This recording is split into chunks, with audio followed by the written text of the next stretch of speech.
Why are you boring? Yeah, I ask myself that frequently.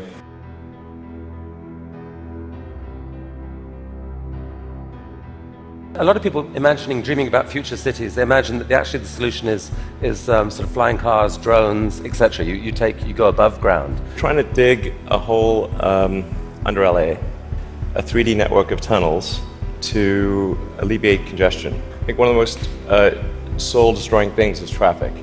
It takes away so much of your life, and it's horrible. There's no speed limit here, so we're designing this to be able to operate at 200 kilometers an hour, about 200 kilometers an hour, or about 130 miles per hour. There's no real limit to how many levels of tunnel you can have. You can go much further deep than you can go up. The deepest mines are much deeper than the tallest buildings are tall. I mean, you started Tesla with the goal of persuading the world that electrification was the future of cars. Yes, cross country from LA to New York by the end of the year, fully autonomous. By the end of the year, you're saying someone's going to sit in a Tesla without touching the steering wheel, tap in New York, off it goes, won't have to ever touch the wheel by the end of 2017. We should be able to go from all the way from a parking lot in California to a parking lot in New York, no controls touched at any point during the entire journey. So this is allowing you to dream of this really ambitious idea of sending like many people to Mars in 10 or 20 years time, I guess. Yeah. In the next 20 years. And you've designed this outrageous rocket to do it. Help us understand the scale of this thing. Well, I think visually you can see that's person, the thrust equivalent of 120 747s with all engines blazing. This can take a fully loaded 747 with maximum fuel, maximum passengers, maximum cargo on the 747. This can take it as cargo. You presented recently this interplanetary transport system. This is a scene you picture in 30 years time, 20 years time? 8 to 10 year time frame. Aspirationally, that's our target. Our internal targets are more aggressive, but I think this vehicle seems quite large, and is large by comparison with other rockets. The future spaceships will be truly enormous.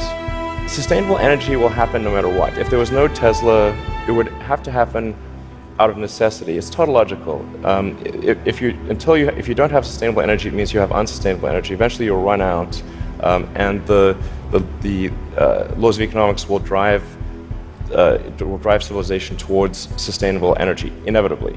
The fundamental value of a company like Tesla is the degree to which it accelerates the advent of sustainable energy faster than it would otherwise occur. In 1969, we were able to send somebody to the moon. Then we had the space shuttle. The space shuttle could only take people to low Earth orbit. Then the space shuttle retired, and the United States could take no one to orbit. So that's the trend. The trend is like down to nothing. This is not. People are mistaken when they think that technology just automatically improves. It does not automatically improve.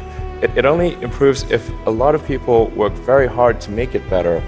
And actually, it will, I think, by itself degrade, actually. I look at the future from a standpoint of the probabilities. It's like a branching stream of probabilities.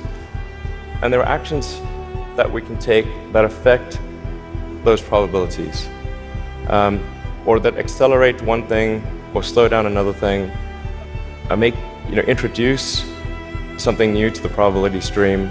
That in your mind you dream this stuff, you dream stuff that no one else would dare dream, or no one else would be capable of dreaming at the level of complexity that you do. The fact that you do that, Elon Musk, is a really remarkable thing.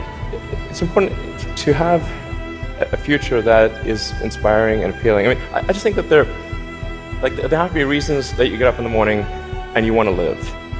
Like, why do you want to live? What's the point? What inspires you? What do you love about the future?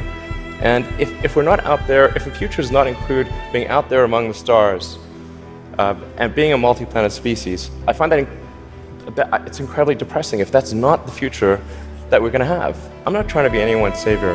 That is not the. I'm just trying to think about the future and not be sad. You'll tell me if it ever starts getting genuinely insane, right?